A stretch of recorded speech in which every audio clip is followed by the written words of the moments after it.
اعوذ باللہ من الشیطان الرجیم بسم اللہ الرحمن الرحیم نحمدہ و نصلی علی رسول الکریم۔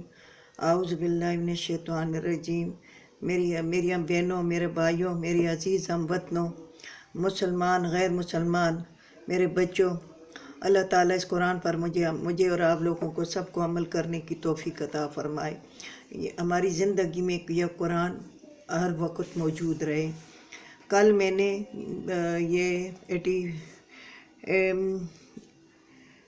82 آیات تک میں نے ویلوڈ بنایا تھا۔ آج میں 83 سے شروع کر رہی ہوں۔ یہاں بھی بنی اسرائیل کی نافرمانیاں آپ کو بتا رہے ہیں کہ وہ کیا کیا نافرمانیاں کرتے تھے، اور یہی نافرمانیاں اب ہم کیسے کر رہے ہیں۔ ہم بھی ایسی نافرمانیاں کر رہے ہیں۔ وَإِذْ أَخَذْنَا مِيثَاقَ بَنِي إِسْرَائِيلَ، جس وقت ہم نے وعدہ لیا بنی اسرائیل سے کہ عبادت نہ کرو مگر اللہ کی، وَبِالْوَالِدَيْنِ، اور ماں باپ کے ساتھ احسان کرو، وَذِي الْقُرْبَى، اپنے رشتہ داروں کے ساتھ اور یتیموں کے ساتھ اور غریبوں مسکینوں کے ساتھ، وَقُولُوا لِلنَّاسِ، اور بات کرو لوگوں کے ساتھ نرم، بہترین بات کرو لوگوں کے ساتھ، نرمی سے پیش آؤ۔ وَأَقِیمُوا الصَّلَاةَ، اور قائم کرو نماز، وَآتُوا الزَّکَاةَ، اور زکوٰۃ دو۔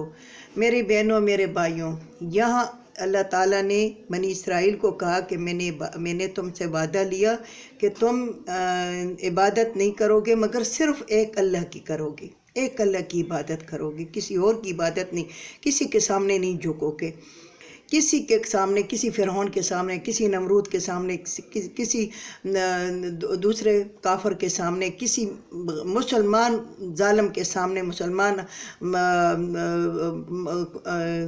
جو مسلمان بادشاہان ہیں ان کے سامنے، کسی کے سامنے نہیں، صرف اللہ کے سامنے جھکو گے۔ وَبِالْوَالِدَيْنِ إِحْسَانًا، اور ماں باپ کے ساتھ احسان کرو، ماں باپ کے ساتھ احسان کرو۔ اللہ تعالیٰ نے بعض جگہ، بہت زیادہ جگہ، ہر جگہ بلکہ اللہ تعالیٰ نے کہا کہ مت عبادت کرو مگر ایک اللہ کی عبادت کرو، اپنی عبادت، اور اس کے ساتھ ماں باپ کا احسان، ماں باپ کے ساتھ احسان کرو، کیونکہ ماں باپ تمہارے اوپر احسان کرتا ہے۔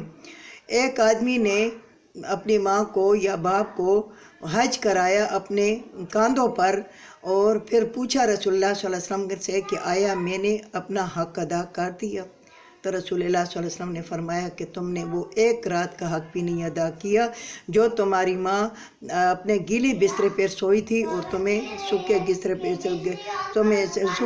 بسترے پہ سلایا تھا، اور تمہارے حرام کے لیے اپنا حرام کو قربان کیا تھا، تم نے وہ ایک رات کا بھی وہ بدلہ پورا نہیں دیا۔ میری بہنوں، میرے بھائیوں، آج کل ٹرینڈ چڑھا ہوا ہے، لوگ کہتے ہیں کہ طارق جمیل نے کہا ہے کہ بس بیویوں کو ٹائم دو، ماں باپ کو نہ دو۔ تو ماں باپ کیا ہے؟ ماں باپ کہاں سے آئے ہیں؟ ماں باپ کون ہے؟ یہ ماں باپ دونوں، اگر ماں باپ دونوں نہیں ہے، ایک ہے، یا والد ہے یا والدہ ہے، تو ان کی خدمت کرنا کس کا فرض ہے؟ اولاد کا فرض ہے۔ آج کل ہمارے معاشرے میں اولڈ ہاؤس بنے ہوئے ہیں، اور بڑے بڑے بیٹے اور بڑی بڑی بیٹیاں ماں باپ کو اولڈ ہاؤس میں ڈال دیتے ہیں۔ میری بہنوں، میرے بھائیوں، ماں باپ کیا مانگتا ہے؟ ہوگی ایک ماں کوئی سخت بھی ہوگی، ایک باپ سخت بھی ہوگا، وہ لڑائی بھی کرتا ہوگا، وہ بہت زیادہ تکلیف بھی دیتا ہوگا، مگر چونکہ جب ماں باپ نے اتنی تکلیف اٹھا کر تمہیں بڑا کیا اور تمہیں تعلیم اور تربیت تمہاری کی، تو اب ماں باپ کا یہ فرض ہے تمہارے اوپر کہ تم اس کی پوری خدمت کرو، ان کی صحت کا، ان کی رہن سہن کا، اور اس کی صحت کا اور اس کے ضروریات کا خیال رکھو۔ میری بہنوں، میں کیا کہوں، کس کے ساتھ کیوں نہیں ہو رہا؟ ہر کے ساتھ میں تو میرے اپنے ساتھ بھی ہو رہا ہے۔ اولاد بڑی کرو، پالو پوسو، تعلیم کرو، تعلیم و تربیت دو ان کی نوکریوں کے لیے، ان کے بچوں کے لیے. جب ان کے بیویاں لاؤ، پھر بیویاں آ جاتی ہیں، ان کے ایک دو بچے ہو جاتے ہیں، پھر وہ ساس سسر کو ایسے چھوڑ دیتی ہیں جیسے وہ کچرے کا ڈھیر ہوں، یہ جیسے وہ ان کا حصہ ہی نہ ہو ان کے بیٹے کا. اور وہ بیٹا کہتا ہے کہ میں ماں بغیر میں جنت میں بھی نہیں جاؤں گا، اور میں ماں بغیر کہیں بھی نہیں جاؤں گا. وہ بیٹا، بہت بیٹوں نے میرے سامنے قسمیں کھائی ہیں کہ ہم ماں کے باپ کے بغیر کہیں بھی نہیں جائیں گے، مگر وہی بیٹے اتنے نالائق ہوئے ہیں کہ وہی بیٹے ماں باپ کو چھوڑ کر اور وہی اپنی بیویوں کے ساتھ وہ چلے گئے ہیں. میرے ماؤں، میرے بہنوں، میرے بھائیوں، ہم بیویوں کے خلاف نہیں ہیں. بیوی حقوق ہے، بیوی فرض ہے، بیوی بچے فرض ہیں، ماں باپ حقوق ہے. مگر حقوق کا خیال رکھنا اللہ تعالیٰ نے 3 دفعہ بار اسی آیات میں کہا ہے کہ ماں باپ کی خدمت کرو، ماں باپ کو تنہا نہیں چھوڑو. میری بہنوں، میرے بھائیوں، اگر ایک میاں بیوی 2 ہوتے ہیں تو پھر بھی گزارا ہو جاتا ہے، چلو ایک دوسرے کے ساتھ ہوتے ہیں، یا ایک ماں رہ جاتی ہے یا ایک باپ رہ جاتا ہے. میں جس وقت یہ ویلوگ بنا رہی ہوں، جس وقت یہ میں کر رہی ہوں، یقین کرے میرا دل و دماغ رو رہا ہے کہ یہ بیٹے کیوں اس طرح کرتے ہیں. ان بیٹوں کو اللہ تعالیٰ ہدایت دے. یہ بیٹے کل ان کے اوپر یہ زندگی نہیں آئے گی، کل ان کے اوپر، ان کی بیویوں کے اوپر یہ زندگی نہیں آئے گی. ذرا سا خیال کریں. دیکھو، میں حضرت ابراہیم علیہ السلام کا واقعہ بیان کرتی ہوں کہ حضرت ابراہیم علیہ السلام بیٹے کے گھر آئے، حضرت اسماعیل علیہ السلام کے گھر. تو حضرت سارہ رضی اللہ تعالیٰ تھی.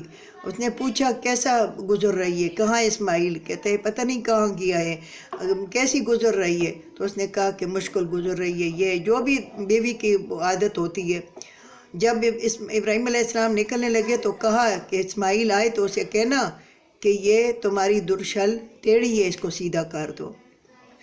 اسماعیل علیہ السلام جب آئے تو انہوں نے پوچھا کہ کون آیا تھا، مجھے باپ کی خوشبو آ رہی ہے. انہوں نے کہا کہ ہاں، ایک سفید ریش آیا تھا، اور وہ اس نے کیا جواب دیا تھا؟ کہتا ہے کہ اس نے کہا تھا کہ تمہاری یہ دروازے کی درشل وہ ہے، وہ ٹیڑھی ہے، اس کی سیدھی کرو.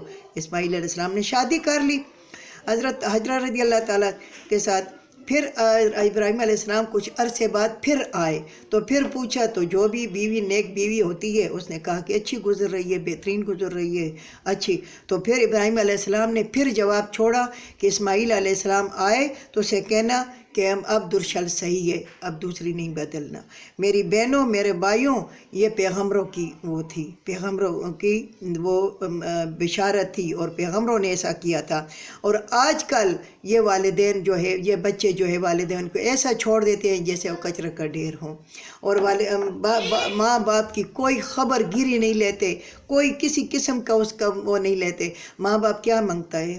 روٹی مانگتا ہے، کپڑا مانگتا ہے، کچھ بھی نہیں مانگتا. بعض باپ خود وہ الحمدللہ مضبوط ہیں، وہ ان کے پاس ہے، وہ کہہ دیتے ہیں، مگر وہ توجہ چاہتے ہیں اولاد کی، وہ اولاد کی توجہ چاہتے ہیں جو کہ اولاد نہیں دیتی. اور اولاد نہیں دیتی تو اولاد کے لیے پھر ماں باپ کے دل سے وہ دعا نہیں نکلتی. وہ جو اندر جو ہوتا ہے، اندر جو ایک تیر لگا ہوا ہوتا ہے نا، تو میں تم کو آپ کو بیان نہیں کر سکتی وہ کیسا تیر ہے. تو اللہ تعالیٰ کرتا ہے، اللہ تعالیٰ نے اپنی عبادت کے بعد ماں باپ کا بتایا ہے کہ ماں باپ کے ساتھ احسان کرو، ماں باپ کا خیال رکھو، ان کی صحت کا خیال رکھو، ان کی تنہائی کا خیال رکھو. بعض مائیں تنہائی کی وجہ سے مار جاتی ہیں، بعض باپ تنہائی کی وجہ سے مار جاتے ہیں، اور جب ان پہ گزرتی ہے تو پھر ان کو پتہ لگتا ہے کہ یہ کیسا ہم نے کیا ہے. تو گزرا ہوا وقت تو ہاتھ سے نہیں آتا، گزرا ہوا وقت ہاتھ میں نہیں آتا. وذل قربا، اور اپنے رشتہ داروں کے ساتھ قطع تعلق نہ کرو، اس رشتہ داروں کے ساتھ، اور یتیموں کے ساتھ، خاص کر یتیموں کے ساتھ. یتیم کے بارے میں اللہ تعالیٰ فرماتا ہے کہ جس گھر میں یتیم کی پرورش ہو وہ گھر ایسا دنیا آسمان پہ چمکتا ہے جیسے ستاروں میں چاند چمکتا ہے، ایسا چمکتا ہے جس گھر میں یتیم کی پرورش بہترین طریقے سے ہو. میں انشاءاللہ سورۃ النساء میں انشاءاللہ اس کی تشریح پھر کروں گی کہ یتیم کے ساتھ کیسا برتاؤ کرنا چاہیے. والمساکین، اور اپنے غریبوں مسکینوں رشتہ داروں کے ساتھ۔ وَقُولُوا لِلنَّاسِ، اور کہو لوگوں کو بات بہترین یعنی نرم بات کرو، سخت بات نہیں کرو کہ کوئی آئے تم سے کچھ مانگے یا کچھ کہے یا تمہارے ساتھ بات کرے۔ تو میری بہنوں میرے بھائیوں، یہ بات کرنا اللہ تعالیٰ نے فرمایا کہ نرمی سے کرو، کیونکہ رسول اللہ صلی اللہ علیہ وسلم کے بارے میں قرآن میں فرمایا خلق عظیم، رسول اللہ صلی اللہ علیہ وسلم کا خلق بہت عظیم تھا۔ تو ہم اس کی امت ہیں، ہم اس کی پیروکار ہیں، تو ہمیں چاہیے کہ ہمیں خلق بہترین کرنا چاہیے، ہمیں بہترین بات کرنی چاہیے اور نرمی سے کرنی چاہیے، محبت سے کرنی چاہیے۔ یہ نہیں کہ میں ایک مرد کے لیے کسی غیر مرد سے بات کرو اور نرمی سے کرو، ہاں جی یہ وہ نہیں، غیر مرد سے بات کرو۔ کون ہو تم؟ کوئی دروازے پہ آئے تو کون ہو تم؟ یہ میں انشاءاللہ صورت نور میں، صورت احزاب میں انشاءاللہ تشریح انشاءاللہ اگر اس سفر میں ہم شریک رہے انشاءاللہ زندگی کے ساتھ، تو ہم اس پہ میں پھر وہ کروں گی وہاں پہ۔ تو اللہ تعالیٰ کہتا ہے کہ تم بات کرو لوگوں کے ساتھ نرمی کے ساتھ، احسان کے ساتھ۔ پھر یہ دیکھو حقوق العباد پہلے اللہ تعالیٰ نے بیان کیے، حقوق اللہ یعنی اللہ کی عبادت سب سے پہلے، پھر حقوق العباد آ گئے، پھر اس کے بعد حقوق اللہ کیا ہے؟ وَأَقِیمُوا الصَّلَاةَ، قائم کرو نمازیں، 5 وقت نماز، یعنی نماز کو بعد میں کیا گیا، حقوق العباد میں درمیان میں لے آیا ہے۔ وَآتُوا الزَّکَاةَ، اور زکوٰۃ، تو اگر دولت دنیا ہے تمہارے پاس اتنا ہے تو تم زکوٰۃ دو، یعنی دولت دنیا کے مطابق، یا زمینیں ہیں یا عشر ہے یا باغ ہے، جو بھی ہے ان کی زکوٰۃ دو۔ تو ثُمَّ تَوَلَّیْتُمْ إِلَّا قَلِیلًا مِّنْکُمْ، پھر تم مڑ گئے اس سے مگر تھوڑے تم میں سے تھے، پھر تم اس سے مڑ گئے۔ یہ بنی اسرائیلوں کو بتا رہے ہیں، مگر یہ بنی اسرائیل نہیں، آج کل یہ مسلمان یہی کچھ کر رہے ہیں، آج کل مسلمان یہی کچھ کر رہے ہیں، پھر موڑ جاتے ہیں، نہ زکوٰۃ دیتے ہیں، نہ نماز پڑھتے ہیں، نہ نماز کی تاکید کرتے ہیں، نہ نماز کا غم کرتے ہیں۔ حضرت مولانا اشرف علی تھانوی رحمۃ اللہ علیہ لکھ لیں کہ نماز کا اتنا تو غم کرو کہ تم اہم میٹنگ میں بیٹھے ہو، اگر تمہیں باتھ روم کی ضرورت پڑ گئی ہے، تمہیں ٹوائلٹ جانا ہے، تو تم اس میٹنگ سے تم اٹھو گے، تو میرے بہنوں بھائیوں کم سے کم اتنا تو غم کرو نہ نماز کا کہ نماز جا رہی ہے۔ ہم دنیا کے کاموں میں اتنے مصروف اور اتنی اپنے آپ کو اس میں غرق کر دیتے ہیں، ہمیں نماز کا ٹائم تو پتہ ہی نہیں چلتا کہ نماز کا ٹائم چلا جاتا ہے۔ تو اللہ تعالیٰ کہتے ہیں کہ نماز قائم کرو، زکوٰۃ دو، دولت آ گئی، پھر تم مڑ گئے مگر تھوڑے سے تم میں تھے، وَأَنْتُمْ مُعْرِضُونَ، اور تم منہ موڑنے والے ہو، اور تم تھے منہ موڑنے والے۔ میری بہنوں میرے بھائیوں، یہ میں نے ایک ہی حیات کا یہاں ترجمہ کیا ہے کیونکہ اس کی تشریح زیادہ تھی۔ آگے جو قصہ آ رہا ہے وہ بنی اسرائیل کا ہے دوبارہ، کہ یہ بنی اوس، بنو خزرج، بنی قریظہ، بنو کنیکہ، بنو قریظہ، یہ 5 قبیلے تھے، ان کی آپس میں کیسی وہ تھی، ان کا قصہ آ رہا ہے۔ اللہ تعالیٰ اس قرآن پر ہمیں عمل کرنے کی توفیق عطا فرمائے، اور اللہ تعالیٰ ہمیں ماں باپ کا فرمان بردار اور تابع دار بنا دے۔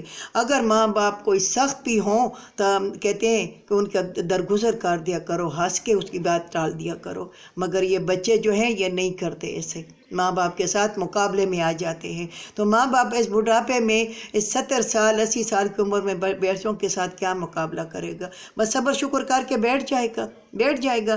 بس وہی بیویاں ان کو انشاءاللہ جنت میں لے جائیں گی، وہی بیویاں ان کو انشاءاللہ دوزخ سے بچائیں گی۔ ماں باپ کو تو کوئی ہے ہی نہیں گا، ماں باپ تو ایک کچرے کی ڈھیر ہے، ان کو پڑھے رہو، یہیں بھی پڑھتے رہو۔ میرے بہنوں میرے بھائیوں، اللہ تعالیٰ ہمیں اس پر عمل کرنے کی توفیق عطا فرمائے، ہمیں ماں باپ کا فرمان بردار بننے کی توفیق عطا فرمائے، میں قرآن کو سمجھنے کی توفیق عطا فرمائے۔